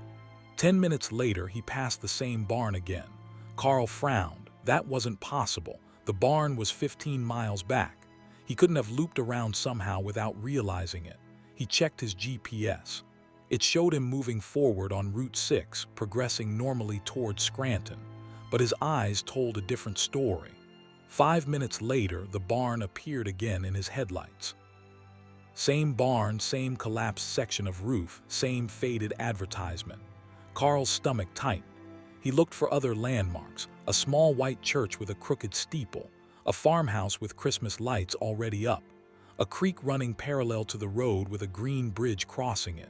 He noted the sequence: barn, then 3 miles to church, then 2 miles to farmhouse, then 1 mile to bridge. 15 minutes of driving at his current speed. The sequence repeated exactly: barn, church, farmhouse, bridge. Then barn again. Carl grabbed his CB radio. "Breaker, breaker, this is Pharma Runner on Route 6 in Pennsylvania. Anyone else on this road experiencing strange navigation issues? Static." He tried Channel 9, the emergency channel. Nothing but white noise. He pulled over at the side of the road just past the bridge. He needed to break the loop somehow, to reset whatever was happening.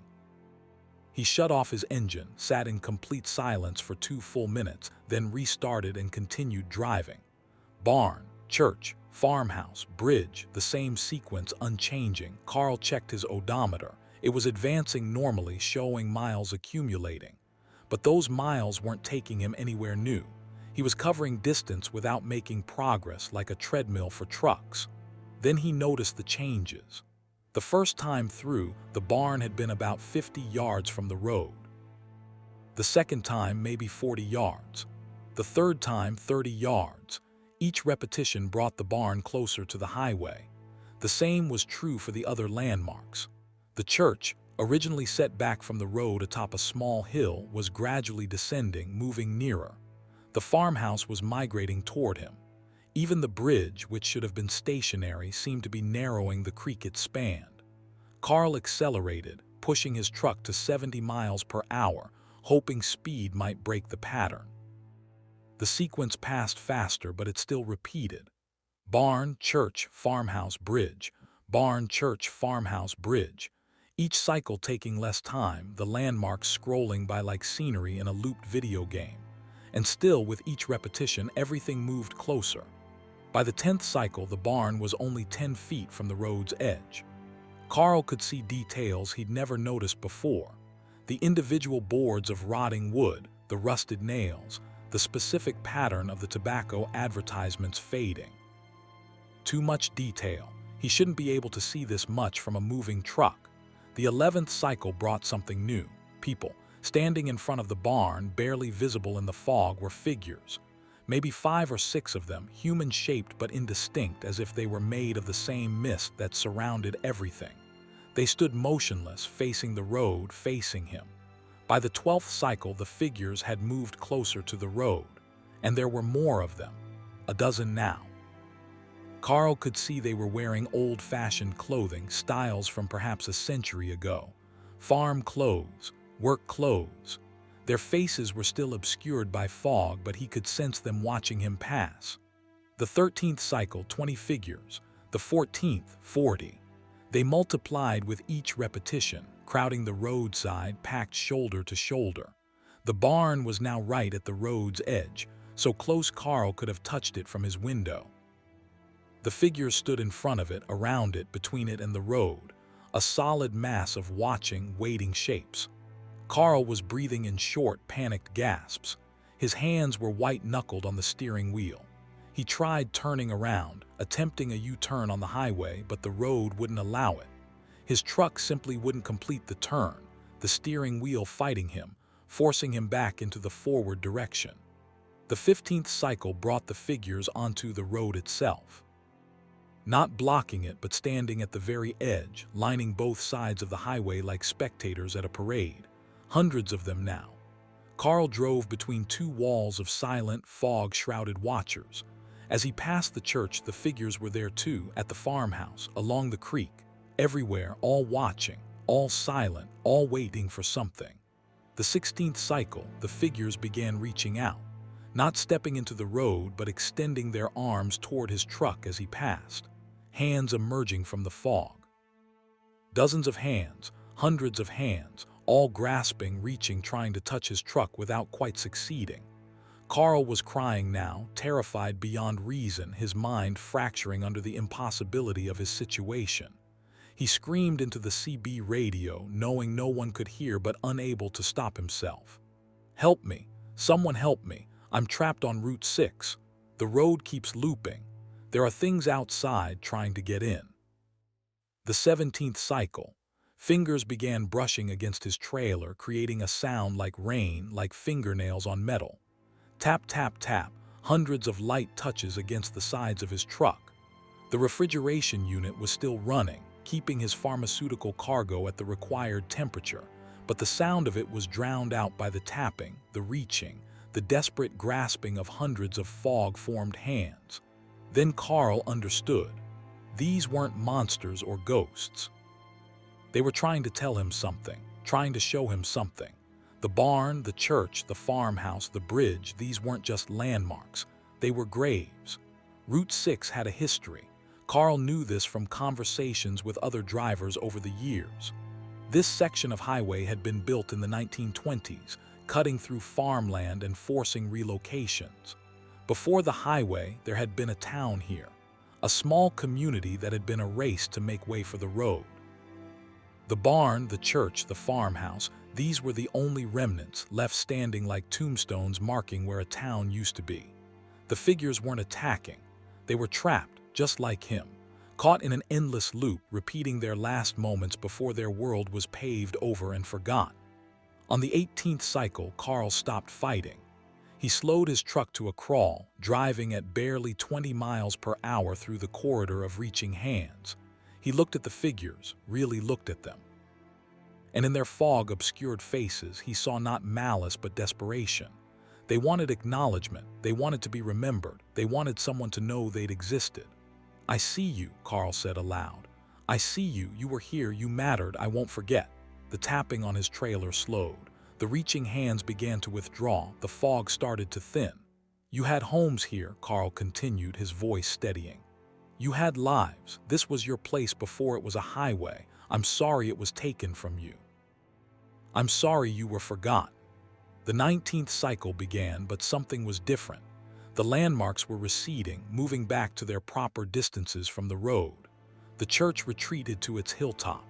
The farmhouse stepped back from the highway's edge. The barn drifted away into the fog, and the figures, all those hundreds of fog-formed people, were fading. Not disappearing entirely, but becoming more transparent, more peaceful, their reaching hands now waving in what looked like goodbye. The 20th cycle showed only empty fields shrouded in fog. No figures, no grasping hands, just the barn, the church, the farmhouse, the bridge, returning to their role as simple landmarks on a rural highway. The 21st repetition never came. Carl passed the bridge, drove another mile, and found himself in unfamiliar territory. He'd broken through. The loop had released him. His GPS flickered, recalculated, and showed him 30 miles past where he should have been. Somehow, those endless repetitions had still been carrying him forward, accumulating distance even while showing him the same scenery. He'd lost 7 hours but gained miles, as if the loop had been compressing space and time. Carl completed his delivery to Scranton 43 minutes late. He filed paperwork claiming equipment trouble, but in the weeks that followed, he researched the history of Route 6. He found records of the town that had been there. Wallace Crossing, population 347, disincorporated in 1924 to make way for highway construction. Residents had been relocated, but many had protested, not wanting to leave their ancestral homes. The town had been demolished anyway, reduced to a few scattered buildings that served as reminders of what had been erased.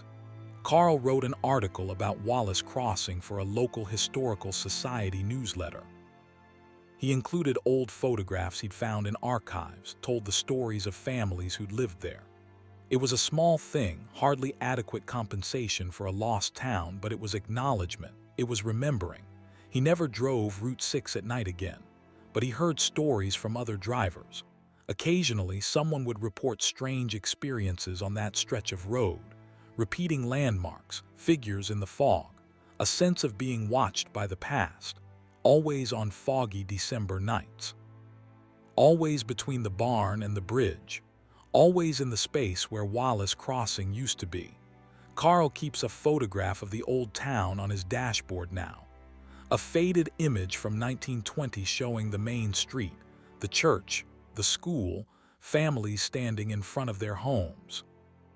Real people who lived real lives in a place that no longer exists except in the loops that form on certain nights when the fog is thick, and the boundary between past and present grows thin enough for ghosts of obliterated towns to reach through, desperate to be remembered, to be acknowledged, to matter again, if only for the brief hours when trapped drivers circle through their memories on a road that was built on their graves. Story 9. The WEIGHSTATION that weighted sins. Luther Washington had been driving trucks for 21 years, building a reputation as one of the most reliable contract haulers in the southeastern United States. He'd never been cited for overweight violations, never failed an inspection, never cut corners on safety. On the night of May 14, 2015, while driving through Georgia on I-75, Luther pulled into a weigh station that didn't measure tons or pounds. For 4 hours, he would be forced to confront the weight of choices he'd made, secrets he'd kept, and the accumulated guilt he'd been hauling alongside every legitimate load for the past decade. The night was humid and warm, typical for Georgia in mid-May. Luther was hauling construction materials from Atlanta to Tampa, running his usual route. His truck was well within weight limits he'd verified at the shipping yard. When the sign appeared commanding all trucks to enter the weigh station at mile marker 142, Luther complied without concern. This was routine. He did this dozens of times every month. The weigh station was unusually empty. No other trucks waiting, no line to pull onto the scale. Just one open lane with green lights indicating he should proceed. Luther guided his truck onto the platform, stopped, and waited for the weight reading. The digital display flickered to life, but instead of showing pounds or tons, it displayed a single word, calculating. Luther frowned. He'd never seen that message before. Weigh stations showed numbers, not words. He waited. The display continued, calculating, please remain on scale. A voice crackled through a loudspeaker he hadn't noticed. Driver, please exit your vehicle and enter the office for inspection. Luther sighed. Random inspections were part of the job. He climbed down from his cab and walked to the weigh station office. The building looked normal from outside, a standard concrete block structure with large windows and fluorescent lighting. But when Luther opened the door, he found himself in a space that couldn't possibly fit inside the building's exterior. The room was vast, cathedral-like, with high ceilings that disappeared into darkness above. The walls were lined with filing cabinets that stretched impossibly upward. In the center of the room sat a large wooden desk, and behind the desk sat a woman in a dot uniform. She was perhaps 60 years old, with gray hair pulled back in a tight bun and eyes that seemed to look through Luther rather than at him. "Luther Washington," she said, not asking, just stating. "Please have a seat." Luther sat in the chair facing the desk. "Ma'am, I'm not sure what this is about. My load is legal weight. All my paperwork is in order." "This isn't about your cargo," the woman replied. "This is about other weight, the kind that doesn't show up on standard scales." "I don't understand." The woman pulled a thick file from one of the desk drawers. Luther's name was printed on the tab. She opened it, revealing pages and pages of typed text. Luther Washington, age 47, married to Sandra for 23 years. 2 children, Marcus, age 21, and Keisha, age 19. Clean driving record, excellent safety rating, no violations or citations. She looked up. "Officially." "That's right, I run a clean operation." "On the surface, yes, but we're not concerned with surfaces here. We measure what's beneath." She turned a page in the file. 10 years ago, you were driving through Alabama. You hit a dog on Highway 231. You knew you'd hit it. You saw it in your mirror, injured and dying on the roadside, but you didn't stop. You drove on. Luther's stomach dropped. He'd almost forgotten that incident had pushed it to the back of his mind. It was just a dog. "I was on a tight schedule. Just a dog, an animal that suffered for 3 hours before dying. You could have stopped, could have ended its pain, but you prioritized your schedule over compassion." She made a note in the file. "Weight of that choice, 7 pounds. 7 pounds, what does that mean?" The woman ignored his question and continued. 8 years ago, you witnessed a truck driver you knew, Raymond Foster, falsifying his logbook hours at a truck stop in Tennessee. You said nothing. 2 weeks later, Raymond fell asleep at the wheel from exhaustion and crashed into a minivan. 3 people were injured. You could have reported him, could have prevented that crash. Luther remembered. He felt guilty about it for months. "Ray was a friend. I didn't want to get him in trouble." "Your silence had a weight, 17 pounds. The woman flipped through more pages. 5 years ago, you found a wallet at a rest stop in Louisiana. $300 in cash inside, plus credit cards and identification. You took the cash and left the wallet in a trash can." "I needed that money," Luther protested. "My daughter's college tuition. Theft has weight regardless of justification, 12 pounds. She continued reading, item after item. Times Luther had cut corners on vehicle inspections to save money. Lies he'd told his wife about where he'd been. A brief affair 6 years ago with a dispatcher in Tallahassee that had lasted 3 months. Each revelation, each secret, each moral failure was cataloged in the file and assigned a weight. Luther felt his chest tightening, his breathing becoming labored.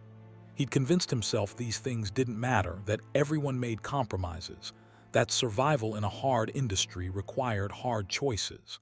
But hearing them listed one after another, seeing them accumulated in black and white, the weight of it all was crushing. "Why are you doing this?" Luther asked, his voice cracking. "What do you want from me?" "This is a weigh station," the woman replied calmly. "We weigh what drivers carry. Most stations only weigh the cargo. We weigh everything, every choice, every secret, every piece of guilt you've been hauling without declaring it." She pulled out a calculator and began adding numbers. Luther watched as the sum grew. 7 pounds, 17 pounds, 12 pounds, on, adding up all the weights she'd assigned to his various sins and failures. The final total appeared on the calculator's display. 436 pounds, she announced. "That's what you're carrying, Luther. 436 pounds of undeclared weight. Your truck may be legal on the outside, but you're overweight on the inside. What happens now? Do you fine me? Shut me down? That depends on you. The weight exists whether we measure it or not. You've been carrying it all along, slowing you down, wearing you down, even if you couldn't see it. Now that it's been weighed and measured, you have a choice. You can continue carrying it or you can start reducing it." "How do I reduce it?" The woman pulled out a sheet of paper and a pen. "Make amends where possible. Confess what needs to be confessed. Change the patterns that keep adding weight. This list will help you remember. She began writing, transcribing items from the file onto the paper. Luther watched her write, seeing his failures laid out in a simple list. Some could be addressed. He could donate to an animal shelter to make up for the dog he'd left dying. He could reach out to the family of the people injured in Raymond Foster's crash, apologize for his silence. He could try to find the person whose wallet he'd stolen, make restitution. Some things couldn't be fixed, but he could at least acknowledge them, stop hiding from them. "And the affair?" Luther asked quietly. "Do I tell my wife?" The woman paused in her writing. "That's your choice. Some weights are reduced by confession. Others are reduced by carrying them with full consciousness and never repeating the mistake. Only you know which applies here, but the weight won't disappear by being ignored." She finished writing and handed Luther the list. It was long, detailed, painful to read. "Take this. Work through it, make what amends you can. The weight will decrease as you do." "What if I do? What if I just walk out of here and pretend this never happened?" The weight remains and it accumulates. Every new choice adds to it. Eventually, Luther, the weight becomes too much. Trucks break down, axles snap, drivers collapse. The breaking point is different for everyone, but it always comes. We're giving you a chance to reduce the load before it crushes you. Luther took the list, folded it carefully, and put it in his pocket. "Can I go now?" "Yes, but you'll be weighed again. Everyone comes through here eventually, one way or another. The next time you're here, we'll measure whether the weight has decreased or increased. I hope for your sake that you've lightened your load." Luther stood on shaking legs and walked to the door. As he reached for the handle, the woman called out one more thing. "Luther, the hardest weights to carry are the secrets. Whatever you decide to tell or not tell your wife, make sure you're choosing for the right reasons. Protecting her from pain is different from protecting yourself from consequences." He nodded, unable to speak, and walked out. The weigh station office was normal now. Small, standard, nothing like the vast space he just left. The attendant behind the desk was a different person, a young man in his 20s who waved him through without comment. "You're all set. Legal weight. Have a safe trip." Luther returned to his truck and pulled back onto I-75. His hands were trembling. He reached into his pocket and pulled out the list, unfolding it on the seat beside him. It was real. The whole experience had been real. He didn't work through the list all at once. It took him 3 years. He made donations, wrote letters, had difficult conversations. He confessed some things to his wife, kept others to himself, and went to therapy to work through the guilt that had been accumulating for so long. Some items on the list were impossible to resolve completely, but he tried, and he noticed changes. He felt lighter, literally lighter, as if some burden had been lifted from his shoulders. He slept better. His relationships improved. The work of making amends was painful, but the relief was real. Luther never found that weigh station again. He drove through the same stretch of I-75 hundreds of times, always watching for mile marker 142, but the weigh station was never there. Just a closed facility, abandoned and overgrown, clearly unused for years. But he knew it would appear again someday, when he was carrying too much undeclared weight, when his secrets and compromises had accumulated beyond what he could bear. The scale would open, the lights would turn green, and he would be measured once more. He keeps the list, even though most items have been checked off. It reminds him that everything has weight, every choice, every secret, every moment where he faces a decision between the easy wrong and the difficult right. And he tries, not always successfully but consistently, to choose in ways that lighten rather than add to the load. Because Luther learned that night in Georgia that there are scales beyond the official ones.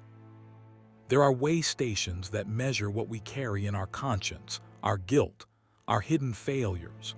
And sooner or later, every driver comes to that station, pulls onto that scale, and discovers exactly how much weight they've been hauling all along in the dark spaces between what they show the world and what they know about themselves.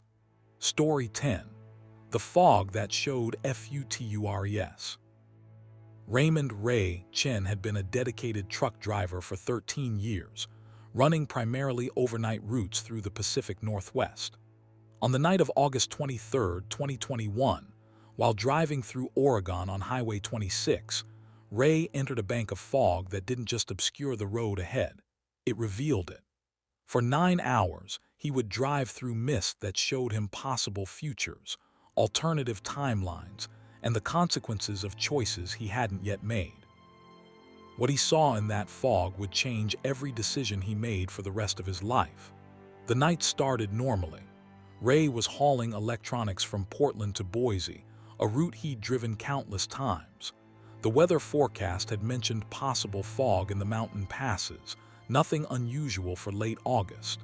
At 11:52 p.m., as Ray climbed into the Cascade Range, the fog began. It was thick, the densest Ray had ever encountered. His headlights barely penetrated 10 feet ahead. He slowed to 40 miles per hour, then 30, then 25, his hands tight on the wheel. The center line disappeared. The road itself seemed to vanish into the white void. Then the fog began to show him things. At first, Ray thought they were reflections, tricks of the mist and his headlights creating illusions. But the images were too clear, too detailed. In the fog to his right, he saw himself, or rather, he saw his truck pulled over on the shoulder, emergency lights flashing. 2 police vehicles parked behind it. Officers talking to a driver who looked exactly like Ray but wearing different clothes, looking older, more haggard. Ray blinked and the image vanished, replaced by swirling fog. He kept driving. A minute later, another image appeared to his left. His truck again, but this time jackknifed across both lanes of the highway. Emergency vehicles everywhere. Paramedics loading someone onto a stretcher. The truck's cab was crushed, and Ray could see that the driver being loaded into the ambulance was him, unconscious or worse. "What is this?" Ray said aloud, his voice sounding strange in the fog-muffled cab. The images continued. Each showed his truck, showed himself, but in different situations. Different futures, Ray realized.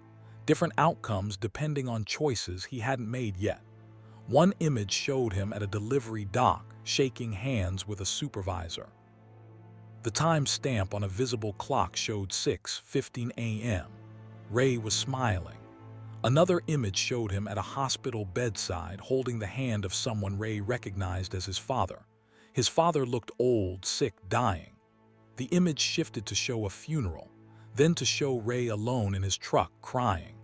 More images appeared in rapid succession. Ray at a wedding, dancing with a woman he didn't recognize. Ray in a different truck, newer model, different company logo. Ray standing in front of a small house, a sold sign in the yard.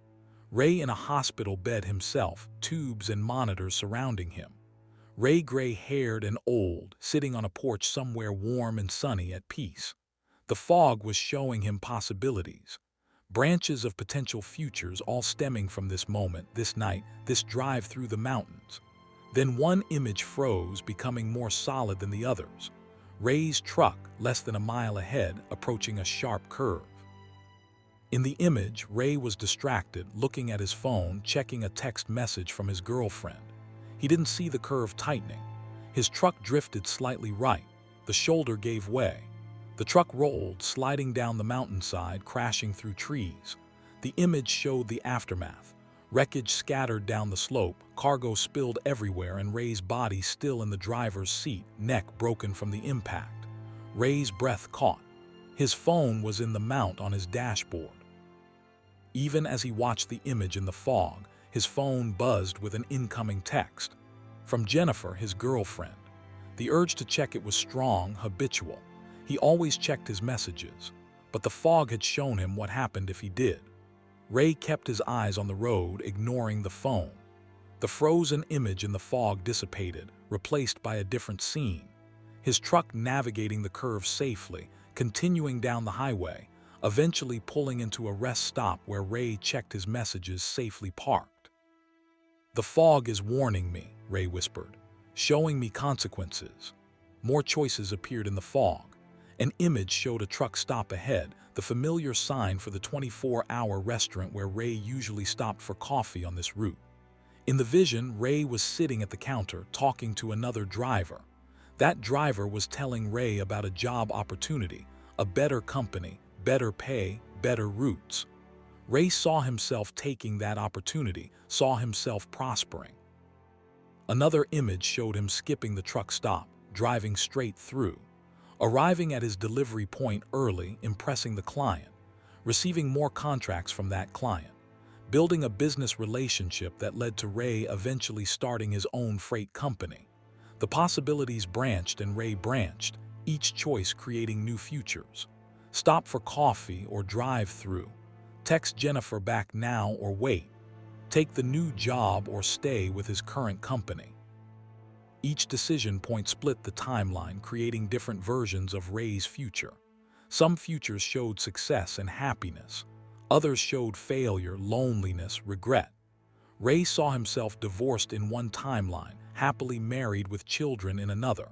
Saw himself wealthy in one branch, struggling with debt in another. Saw himself healthy and active at 70. Saw himself dead from a heart attack at 53. The visions were overwhelming. Ray felt paralyzed, afraid to make any decision now that he could see the consequences. Every choice mattered. Every small action rippled forward through time, creating outcomes he couldn't have predicted.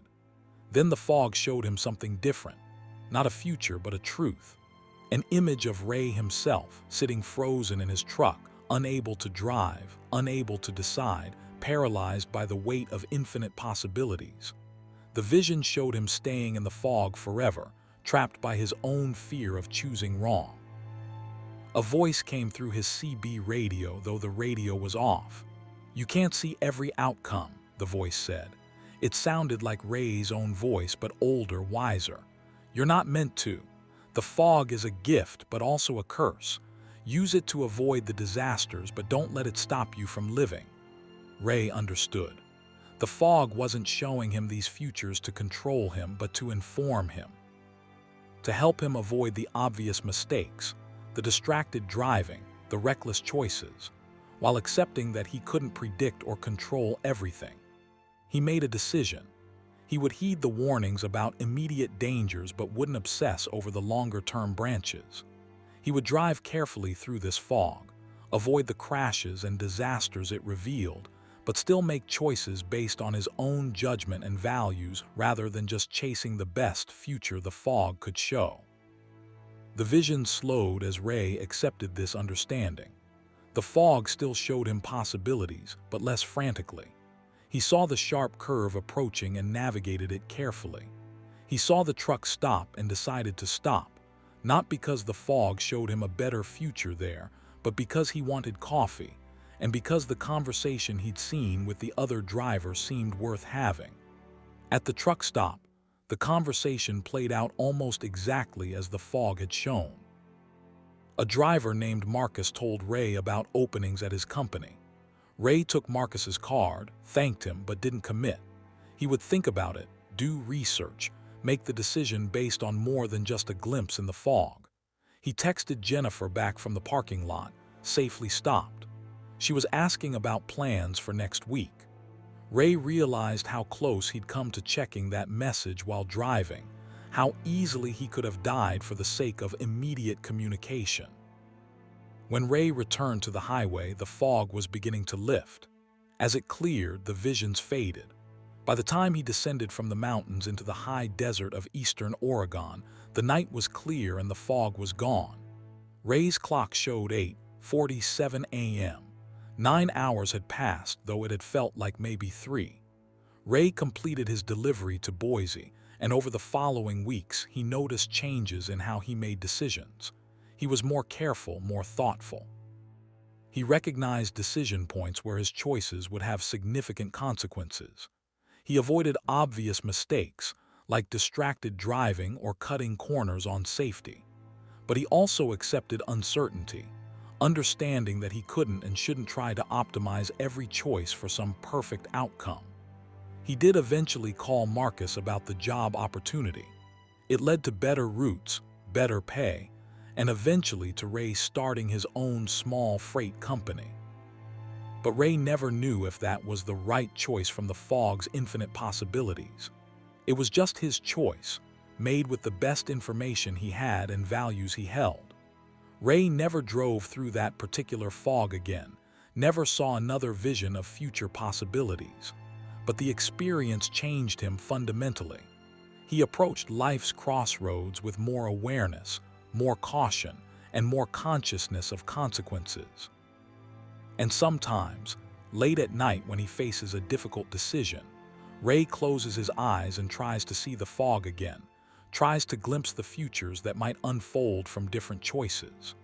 The visions never come, but the memory of them remains, a reminder that every moment is a branch point, every choice creates a future, and the responsibility of living is making those choices with as much wisdom and care as possible, even when the fog has lifted and the road ahead is invisible once more. He keeps a journal now, writing down decisions and their outcomes, trying to learn from the patterns. He teaches younger drivers about safety, about paying attention, about recognizing the moments where small choices can have large consequences. He doesn't tell them about the fog, about the visions, about the night he saw infinite futures branching from a mountain highway. They wouldn't believe him anyway. But the truth remains. Somewhere in the Oregon mountains, on certain nights when conditions align, the fog still rises, and drivers who enter it still see more than just obscured pavement. They see possibilities, futures, consequences. Some heed the warnings, some ignore them, some become paralyzed by the weight of infinite choice. And the fog doesn't judge, doesn't prefer any particular future. It simply shows what is possible, what might be, what could unfold from this single moment on this single stretch of highway, where the veil between present and future grows thin enough to see through. If only for a few hours, if only in the shifting images that appear in mist and vanish, just as quickly leaving drivers to navigate the road ahead with nothing but memory and choice to guide them through the darkness toward whatever future they create with each mile, each decision. Each moment where they choose one path among the infinite branches that spread like highways through the fog of all possible tomorrows.